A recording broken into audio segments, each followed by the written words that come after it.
Okay. And I'm going to share my screen. Health and first aid. Right, so can we all see this? Yeah. Nice.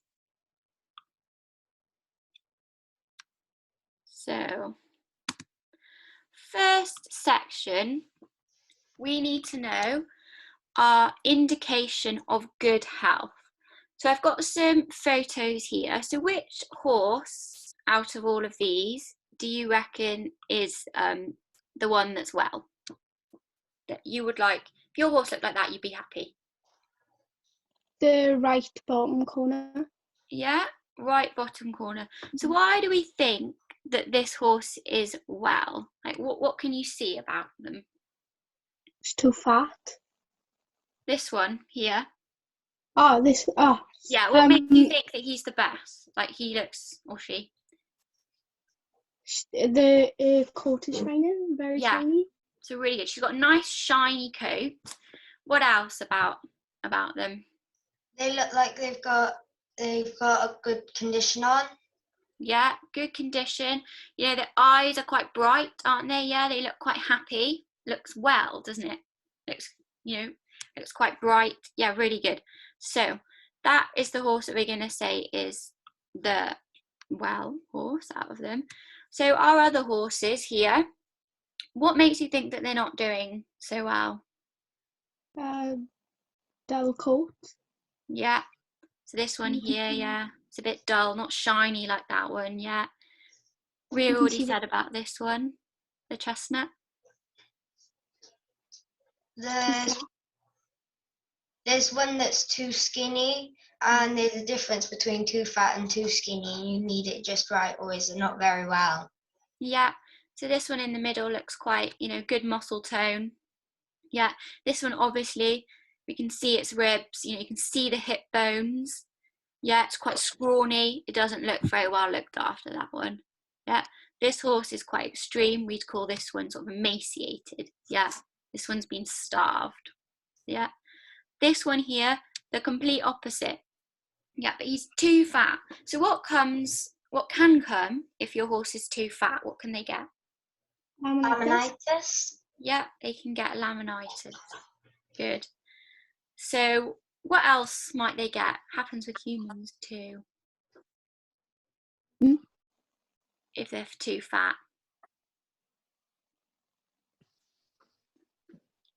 They struggle to walk. Yeah, you might get some joint problems. Yeah, good. So Arabella's in. Can you hear us and speak and things? Yes, I can hear you now. Yeah, good. Easy, right. So did you get the last bit of that we were going on with? Yes. Yeah, all good. Right. So we've got too thin here, the grey, too fat, the chestnut. Yeah. What about this one here, our bay? The snotty nose. Yeah, snotty nose. So what is the first thing that you might think of if your horse has a snotty nose? It's not very well. Yeah. So you bring your horse in, or you come in the morning and it's got this snotty nose. What's probably the first thing you're going to do?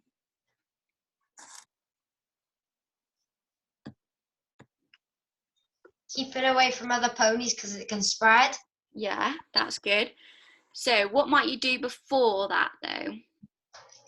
Clean it up and call the vet. No, something that we can do without calling the vet first. Because when we call the vet, because we will be doing that, yeah, they're going to ask us something. Where has it been? Yeah, what else might they ask if we've taken this? Pull out to the field. Yeah. Yeah, this is something that we will, you actually put it in their bottom to get this reading.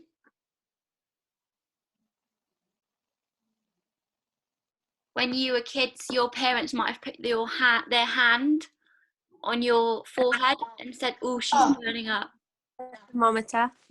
Yeah. Take their temperature. Yeah, that's the first thing we do. If we get a snotty nose, yeah, or a horse that's not too well, not themselves. First thing we do before calling the vet is take their temperature, because that's the first thing the vet's going to ask us. So that comes on to, what is the normal temperature of your horse? The range.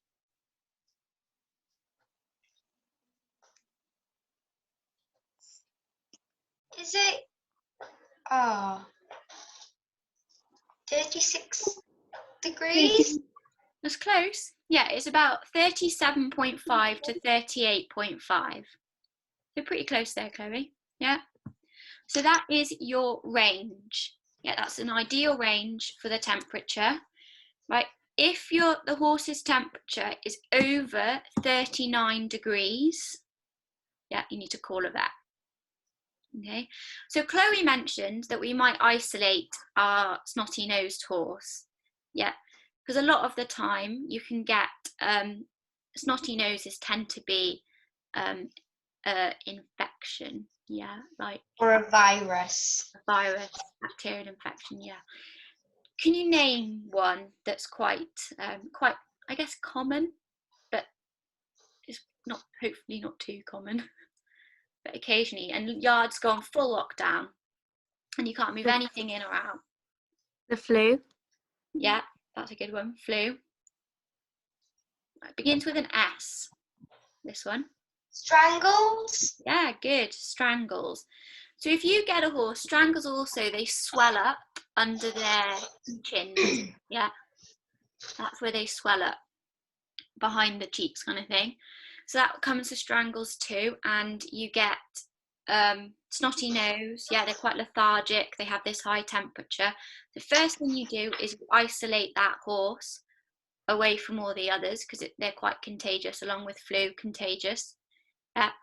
And you need to then make sure that that horse has its own grooming kit, its own person as well. So if you've got Chloe and Mum dealing with horses, it might be that Mum will only deal with that horse that's got the snotty nose, yeah, and then she'll go in, change her clothes, come back out and deal with the others. Yeah, this is if you get a scare like this. It's not that likely to happen at homes, like on private yards with small amounts of horses. It tends to happen on big livery yards, yeah, where they've got horses coming in and out, unvaccinated horses. Yeah, ones from Ireland that always catch things. Young horses are more susceptible to catching viruses. Okay, and so that's really important to know about isolating and calling the vet with the temperature. So we'll go on to other things that the vet might ask us. Or should we do, what's wrong with our top horse?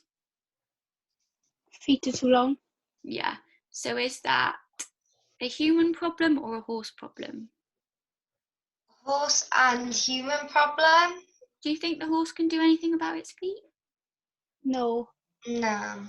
No. It's mostly a human problem, because if you don't trim their feet down, they'll be the ones that's suffering. Yeah. Because you haven't got the farrier to go and trim them down. Yeah, so this horse up here is neglected. Yeah, this horse down here is also quite neglected. But horses can go skinny for no reason. We say no reason, what we think is no reason. We're giving them feed. Yeah, they're looked after quite well. What might be a reason for a skinny horse? Not necessarily this skinny, but one that's losing weight and you don't know why. Sometimes they can be overworked. Yeah, possibly. We spoke about it last week with our pasture management. Worms. Yeah, worms. Good. Our horses, if it's losing weight, we don't really know why, probably best to just do a worm count, or even just worm the horse. Yeah, if it's been out and about, because that is a reason why. So we've got, yeah, too fat as well. That's our fault. You do get horses that are greedier than others, but we should be able to monitor our horses to make sure they're not too fat. Whereas something like infection, you can just go to a competition and they can get it. So it's not necessarily human fault. So indications of good health. So they're bright eyes, they've got nice shiny coats. if we go into the stable in the morning, what might be an indicator, or go and see the horse in the morning, that it's not too well?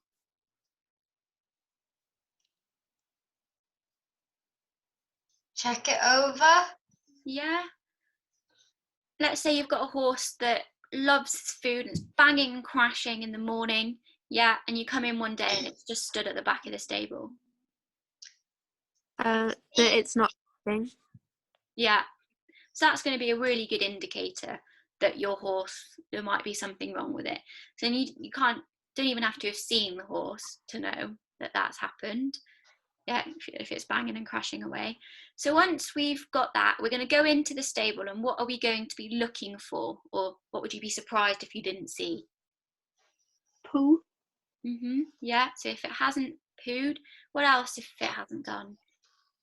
Eaten. Yeah, if it's left its food. Yeah, if we've got water buckets, we can tell if they haven't drunk. Yeah, if we've got an automatic water weave, we can't necessarily tell. But what might you do if you if you think your horse might be dehydrated? What can you do? Put a bucket of water. Yeah, in see there. if it drinks. Another thing is you can pinch your skin. If you see, like, if you pinch your arm, it pops back in quite easily. Yeah. If they're dehydrated, this is quite severely dehydrated, you pinch it and it slowly, really slowly, the skin goes back to its original place. So if you think, oh gosh, these are for ones that are out in the field and people have been neglecting them for, a couple of days, like weeks, they haven't been able to get access to too much water. Yeah, they're quite bad. Obviously, they're not going to last a week without any water. But that's if they've been really badly neglected. Right, good. So we want to check that they've got poo, that they've had a wee, if you can tell. Yeah. So that is signs of good health. I'm trying to think. Can you think of any others?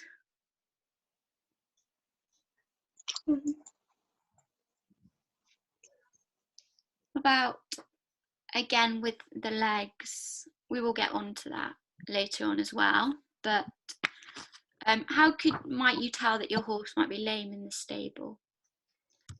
It might be kind of not properly putting its foot on the floor. Yeah. What else might they be doing?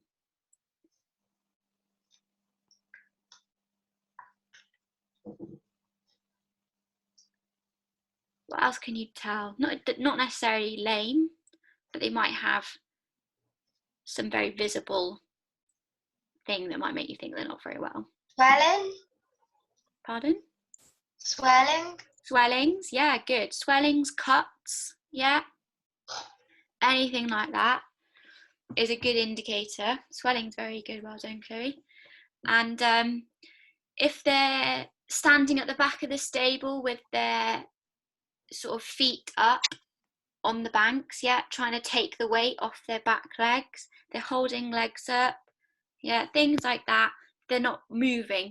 If you ask them to move and the horse says, I can't do it, yeah, that's obviously a big indicator that it's not very well. Right, good. Next question. Next, here we go. Hang on, let me see. Is that okay? Right, how to clean a minor wound. I've just given you all the answers, but that's fine. Obviously didn't set this up very well. So there are wounds that we can deal with ourselves, yeah, and there are wounds that you're going to want to call a vet for, and we'll get on to those next page. So a wound that we might clean up ourselves is just a small cut, minimal blood coming out, might be an overreach, yeah, something like that. So I'll talk you through this as it's there. So the first thing we do is we tie the horse up, yeah, make sure it's secure. You can't tie them up for some reason, just get somebody to hold them for you. Then we use clean water that's running. Why do we want to make sure that it's sort of trickling, not spurting?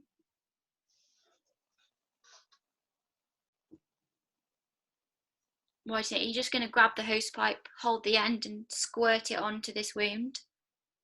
Because otherwise it could like hurt the horse. Yeah. If it has pressure. It could damage it further. Yeah, good. Love Daisy appeared. Right, let me pop that on there. That's good. Right, okay. Nice. So, yeah, open up the wound further. Yeah, it's probably going to be quite painful for them if they've got, this is a cut. We are talking about like a cut here. Yeah. So then we need to use something called, it's a diluted antiseptic solution. Yeah. You'll probably know a version, a brand name as Hibby Scrub. Yeah. Have you heard of Hibby Scrub before? Yeah. No? You can Yeah. get it in any local country store. It should be in your first aid kit. Any antiseptic solution is fine. And you dilute it because it's quite strong, this stuff. And you need to use cotton wool. Yeah, and gently, you can sort of squeeze around it, gently clean the wound. And you need to make sure that you use a fresh piece each time of cotton wool. Why do you think so? Because otherwise it'll get dirty and you'll just rub more dirt into the cut. Yeah, so any dirt you take out, you'll just end up putting back in. Yeah, good shout. Then we need to use, so once we're satisfied with the area that it's clean, yeah, there's nothing in there, that it's not as, bad as it possibly looked at the first time, or vice versa, it's worse than it looked when we started. We are going to then use a non-stick dressing, and we are going to use a self-adhesive bandage. So this is like vet wrap, so it sticks to itself. Yeah, something like that. I just wrap that around the dirt and that around the wound, and that should stop any dirt getting in. And you can just reapply the dressing sort of once or twice a day, just having a look at how the wound is dealing with, how it's going. So what should we not put on a wound?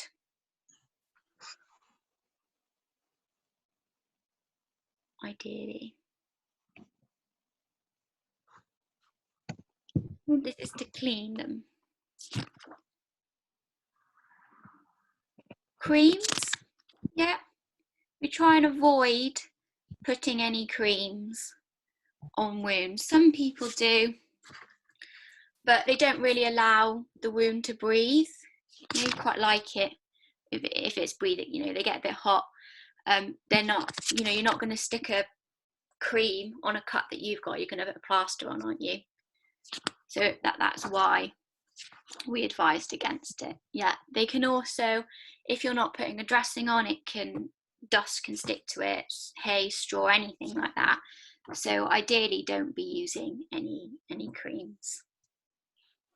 Right, good. So that's how to clean a minor wound. So we've just done that. Now, sorry, a bit graphic this. I hope you guys are all right with blood. Yeah. So we've got two types of wounds here. Which one will you be calling a vet out for? The second one. Yeah. The one with loads of blood practically spurting out of it. Yeah, good. So that was very good there, Chloe. You've mentioned spurting.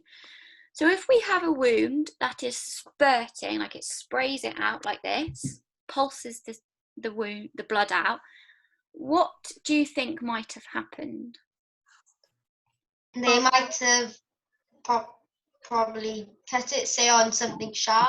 Yeah, so they've cut it open. Like, say, they might have cut it on, say, a corner, like, say, of a cross-country jump. Yeah, Or barbed wire. Barbed wire, yeah, something deep. Have you heard of arteries and veins? I was just going to say. Blood that spurts out is blood from an artery. Okay, and arteries are what supply the body with all the blood. Veins take it away. Okay, so arteries are linked directly to the heart, yeah, and it moves quickly, that blood does, through the body, yeah, and they can lose blood very quickly. So with a wound like this, it's quite important. You need to call a vet immediately, yeah, because you're not dealing with this on your own. And you are going to, if it's out in the field, you're just going to stop the bleeding. That's the first thing you've got to do, is try and stop that bleeding. Yeah, so you're going to whip your jumper off, whack it on the horse and hold it on a leg down there. You know, it's quite easy to cut off the blood supply down there, because the first thing you've got to do is stop that bleeding.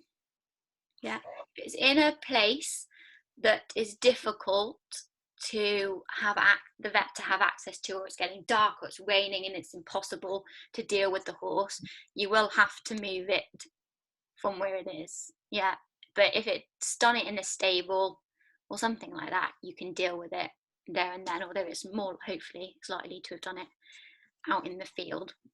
Yeah, so the first thing you do is stop the bleeding. You apply pads on, and you do this as tight as you can. Yeah, that's why they wear stocks out hunting. Don't know if you've noticed, but for injuries like that, if they get caught on barbed wire, something like that, they can grab that stock and they can tie it as tightly around the horse's leg as needed, or on a human, if that's the case with the humans as well. So you're going to apply pads. Yeah, if the blood comes through the first pad, you put another one on and you wrap it round tightly. Yeah, if it comes through the second, you put a third pad on and wrap it round as tightly as you can. If it comes through the third pad, yeah, you're going to have to take them all off and apply them again, but tighter. Yeah, and hopefully by, you know, your vets hopefully aren't too far away, they're going to come out straight away and deal with the wound. So that, out of those two, is the wound, yeah, that we need to call a vet out. That little graze there is perfect for us just being able to deal with them ourselves. So other things is, what else are we going to be calling a vet out for, as in straight away? If they've like broken something. Yeah, that's a good one. If they've got Would their be a leg in a cattle grid. yeah, If They- they've got like colic or something. colic, yeah, really good. You're going to be calling your vet out for colic. What other type of wounds?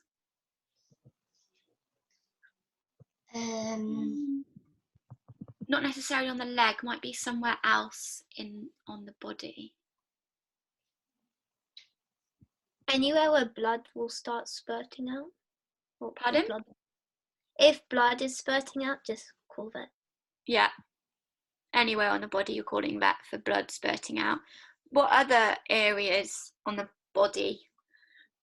Throat. Particular. Neck. Yeah, they've only got 2 of these, and ideally they need 2 of them. Some horses. Eyes. Eyes? Did someone say eyes? Nostrils. No, eyes, yeah. Any wound to the eye, yeah, you need to call a vet out for, okay? Or even near the eye. Ideally, you need to be calling the vet. Wouldn't They it can- Georgie, what about if your pony's a nitwit and scuffs just the top bit where the brow is yeah, technically? that's okay. It's you know, to the ball itself. What if it's like near the eye, but it's just like really tiny? If you can Yeah. be sure that, I Pardon? mean, horses will usually, if they've got something wrong with the eye, they'll rub, the eye will swell, yeah, it will discharge, like pussy stuff will come out of it. If that's happening, yeah, you need to be calling your vet out for. If you think it's just a small sort of cut and you're not sure if it's damaged the eye at all, you're probably just going to monitor, and then if it starts swelling, if it starts, yeah, pussing, then that's when you'll call the vet out. Not necessarily need to call it straight away. Good. We've done the eye, we've done big wounds, broken bones, if we can tell. What other things might we call a vet out for? Colic, we said colic. Temperature? Yeah, high temperature. What was it if it was over 39. Over 38.5 degrees. Yeah, and if it's over 39, you're calling your vet out. Don't forget, some horses might have a slightly higher temperature than others, but if it's over 39, definitely. So any wounds near a joint, yeah, the hock, the elbow, fetlock, yeah, and if they are oozing out little, can be a very small wound, this yellow liquid, it's sort of clear liquid, yeah, that is joint fluid, which helps lubricates the joints so they're not clicking all the time. And if that is coming out, the vet needs to be called straight away, and your horse will be operated on, even if it's just a tiny, tiny little hole, because if any infection gets into there, yeah, it's really, really bad. So that horse will likely be operated on if it has a joint wound. So if it's close to the joint, the best thing is to not let any infection in there. But if that yellow stuff is coming out, yeah, you need to call your vet straight away or get it to the vets. So we've done that. I'm trying to think of some more. Georgie, what about if your vets are like 25 minutes up the road? Yeah, so you have to be reasonable. Lots. I don't even think my vets would operate on joint wound. You'd have to take it to, there's a special place in Bristol. Yeah, it's a bit like colic horses. It's not going to die straight away from a joint wound or colic. Ideally, they're gonna, they might have to take them over in the the little horse ambulance. But usually you can horse ambulance box. Yeah, keep them going. But the joint wounds is, the earlier you get to them, the more likely you are to keep it clean. Yeah. So that's why you try and call the vet out straight away. And they might say, meet me at the vet's. We'll go there. Or they might say, yeah, you need to take it off to a specialist hospital. Again, with the eyes, sometimes with eye wounds, they might say, yeah, take it off to a specialist place. Do we have a question? You know that one with the blood spurting out the picture? Yeah. Is that real? Because it looks really fake. I have no idea. But it's bright red, the blood that comes out. So it probably is real. Yeah. So, but it's bright red and it spurts. It's quite obvious if a horse has nicked an artery. Yeah. And they do tend to do it on the legs. They don't tend to nick arteries throughout the rest of the body because they're a bit more padded with fat and things. Yeah. So another wound that we're probably going to call the vet out for. These ones can be teeny tiny, a bit like the joint wound.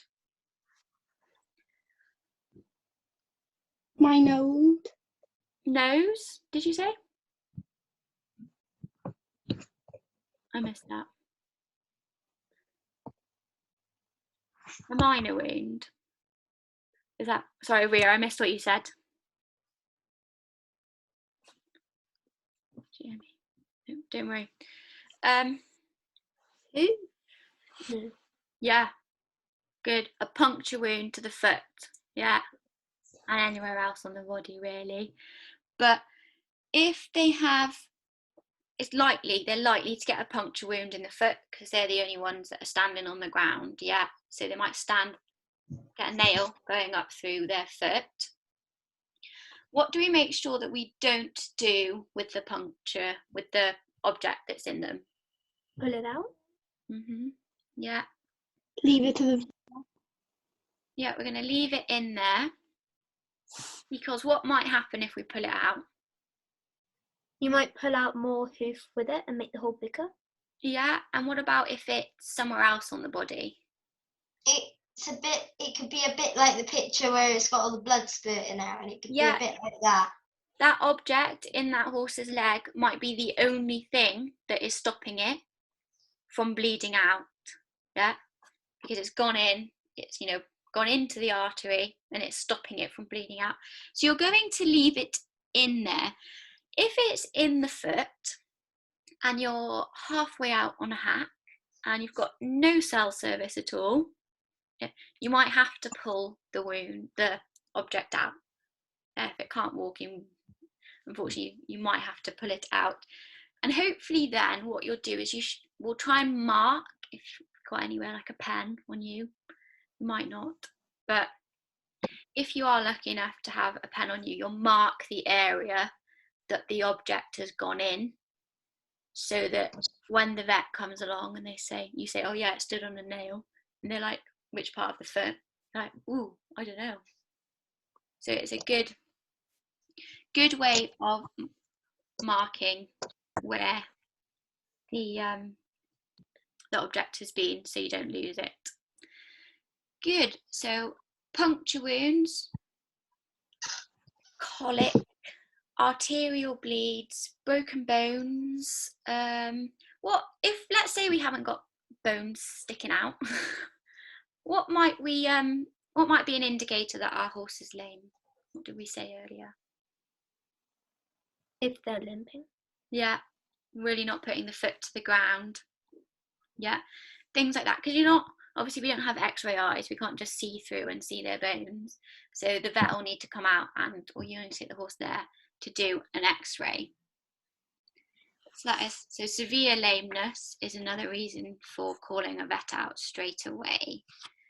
We've done colic, lameness, wounds to the eye, wounds to the joint, things like that. Right, good, well done everybody. So those are our wounds. Can we think of any more?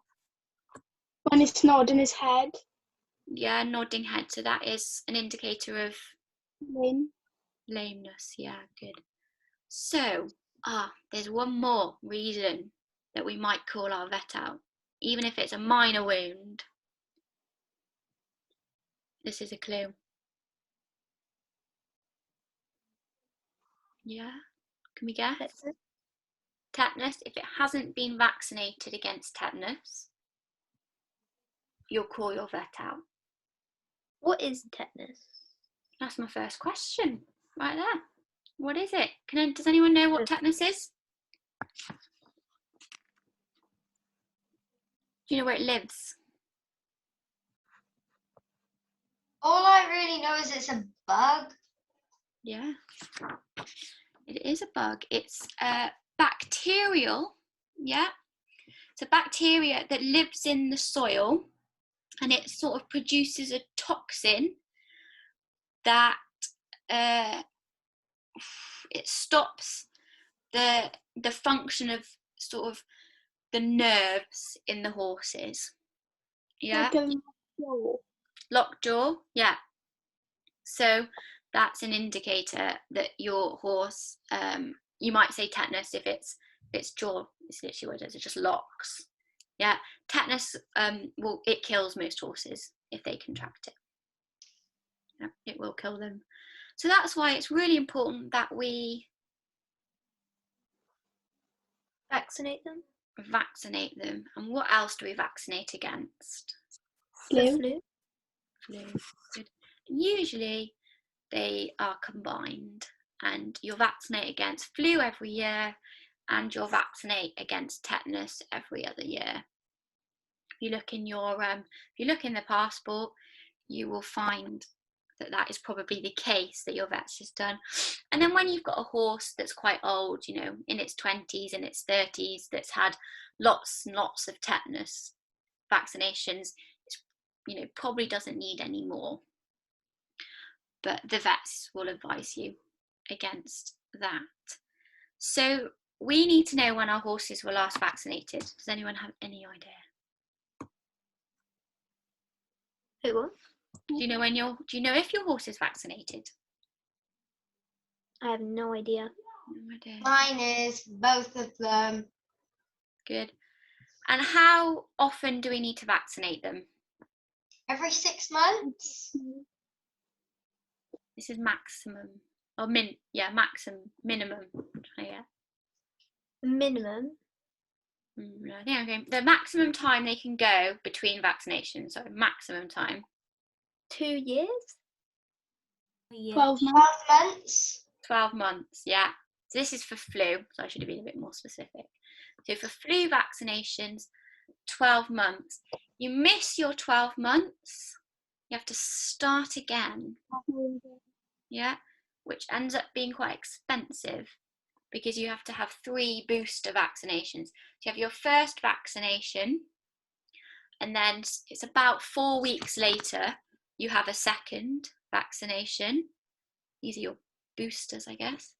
And then it's about 6 months later after that, you have your third vaccination. Isn't it a bit like having your COVID jab? Yeah, similar. But there is in the horse world, for competitions and things, they have to be a certain distance apart. Yeah? Yeah. Loveday got a question. No, I was just adjusting the light. Oh, that's all right. So, yeah, they've got to have their 3 lots of vaccinations, and then you've got your boosters, which are 12 months, yeah, within 12 months. And at the moment, because we had the flu outbreak a couple of years ago, a lot of competition venues moved to, if you wanted to compete there, you had to have had a vaccination within the last 6 months. So if you're only competing for 6 months of the year, then that's fine. As long as your things work out, you can still go yearly. Right, good. So you need to find out when your horses were last vaccinated against flu and tet. Hopefully it's within a year. So I shall have to restart. Mine was like the other day. Yeah, I remember Chiefs, and I think it was August time. yeah, that's fine. You've got until On August. horses. Yeah. I think it was around August time. Yeah, that's right. Just have a look in the passport. It's good to have a look at your passport and see. And yeah, horses are also vaccinated against flu. And tetanus, if your horse isn't vaccinated against tetanus, then you're going to call a vet out. If you have no idea, if you've got a new horse that's come over and in its first week, it's gone and injured itself, probably going to call the vet out anyway, just in case, because tetanus, yeah, it does. Most of them die. But obviously not when vaccinated. Easy call, easy fix for that one. So, any other things that we can think of? Not necessarily, this is back to our calling the vet out, not necessarily a wound. If they have got the flu and stuff. Yeah, so were you here for the beginning bit? No. No. So we did go over that earlier with this horse here, our snotty-nosed horse. Yeah. Mm-hmm. We went over him. We thought that he might have an infection, yeah, a virus or something like the flu. Yeah. So we said that we would take his temperature, and what was the ideal temperature for a horse? 37.5, Yeah, to 38.5. yeah, good. 37.5 to 38.5. You need to know that. Write it down, remember it. Okay. Then there are also other observations that we can take that might help the vet. So the one is the heart rate. Yeah. Someone said heart rate. 30, 40, 30. 6 to 40. Yeah, pretty much. It's about 35 to 45 a minute. Wait, what is it? 35 to 45 beats I per can't minute. hear you. How many per minute? 35 to 45. Okay. Got it? Yeah. Mhm. And if it is over 55, what should we do? Call the vet. Yeah, obviously this is without exercise because it's going to be faster with exercise. Okay. So that's another one that you need to know. So how do you think you might take a heart rate? With those weird ear things. Yeah, but do you have one of those in your Nope. No, neither do I. With your hand, Yeah, could feel.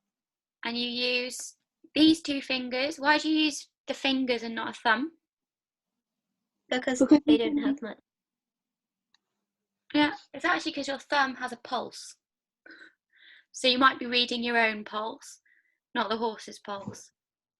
Yeah, You thumb have a pole. did someone say something? No? Nice. So you're probably going to feel round, like the same as we would, around there. Just have a feel on the chins. You should be able to find a pulse there. And then the other observation we need to know is, what do you think? What? Another observation. We've done temperature, heart rate. Weight. Weight, yeah. If their feet are hot or something, or if Yeah. their neck's like rock. I'm thinking more of a number one. This increases with exercise. Lovely. Should do. Breaths. Yeah. Breathing rate. Good. And that is about 8 to 15 breaths a minute. They do barely any. Yeah, they're slow, aren't they? But we don't take very many either. How much is it? These are at rest. It's 8 to 15. Because obviously all of these are going to increase with exercise. So if it's, I mean, it's quite obvious to tell if your horse is breathing fast in the stable. You'll notice it. Puffing in and out, going quickly, sweating, it would be quite hot, things like that. And you're going to call a vet over 16 beats per minute. Wait, heart rate. Wait, what? Not heart, breathing, sorry. Breaths per minute, not beats, breaths per minute. Wait, over 16? Mm-hmm.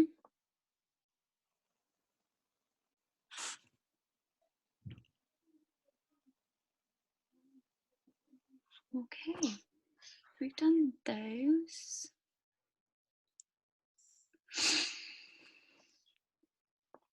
I'm trying to think of other ways, other reasons for calling a vet. I'll just name a few. So again, discharge from the eye, might not have an eye injury. And these are ones that you're going to do on the, these are not necessarily emergencies, but these are ones that you're probably just going to call them this day or the next day. So patchy hair loss, yeah, they're losing hair, not really rubbing it out, things like that.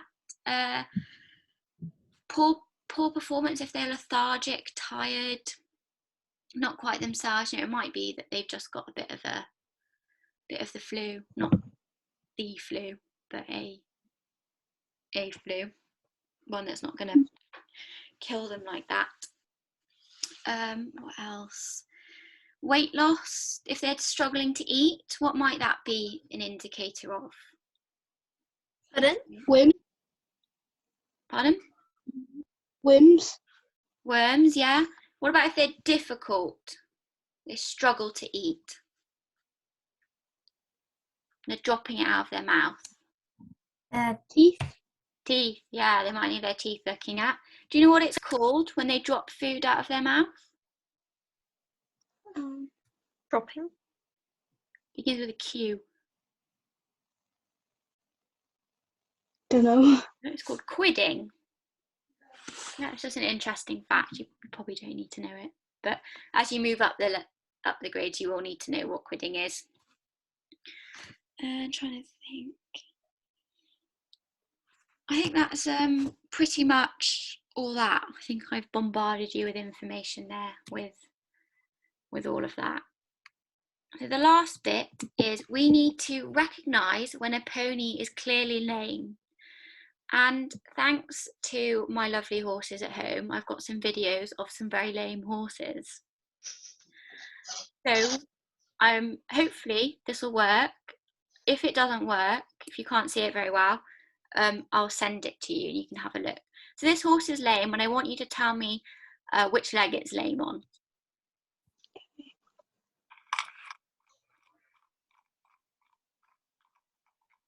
Can you see that he's lame? Is it the back left? Wait, no. Can't really see.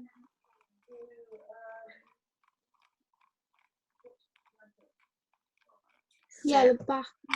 do we say front or back? Back. Back. Got 2 votes for back, 3 votes for back. What's Chloe going to say? Back or front? Back. Back. 4 votes for back, and you're all wrong. Yeah, this one's lame on a front leg. Is it the front left? We'll have a look now. Right, what is he doing that is an indicator that he's lame on his front leg? Look at his head. Like put his Nodding? head- Yeah, head nodding. Head nodding is an indicator that they are lame on the front leg. And when the head goes up, yeah, their lame leg is on the ground, yeah, because they're going, ow, that hurts, ow, that hurts. So let's see when his head goes up. I can move it slowly, I think. Can I? So his head is currently, oh, what's he doing? I'll have a look again. I might have to. So it's down, yeah, when his left leg is on the ground. Is So it we the reckon, right one? yeah, lame on the right leg. Yeah, so you can see he's head nodding. Yeah, he's quite bad, that one. I think he just, Oh, you can see the front one. yeah.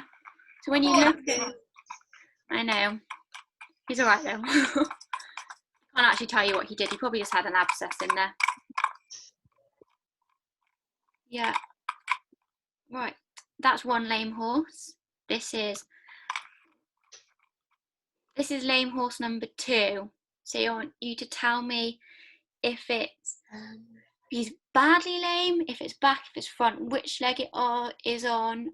If any of you can guess what he's done. Yeah, whether you're going to call a vet out straight away. Have a look.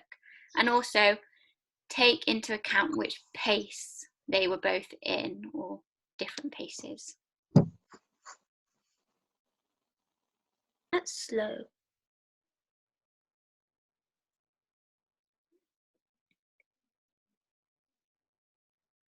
Back, right. Yeah. So this horse, he's pretty obviously lame, isn't he? Yeah. Yeah. And he's lame in walk as well. Whereas I haven't got a picture of the grey, but a video of him in walking. But the grey was probably sound in walk. I think he was, because I'd got on him because I was riding him, I think, when I found out. This one, obviously lame in the walk. Back leg. Are we going to call a vet out straight away? Yeah. Yeah. Yeah. It's 19 hours. And why are we calling a vet out straight away? What do we reckon he's done? He could have got something stuck in his hoof. Yeah. Pull the muscle and just maybe it hurts every time he moves it. He could have. This is worse. What he did. Can we see that he's not? We'll have a look. Tornado. He's yeah. not putting that heel really to the ground. He's most of the weight he's trying to put is on the front of his toe. Yeah, he actually broke a bone in the back of his foot. Is what he did. Random question, who's that? This is Marley.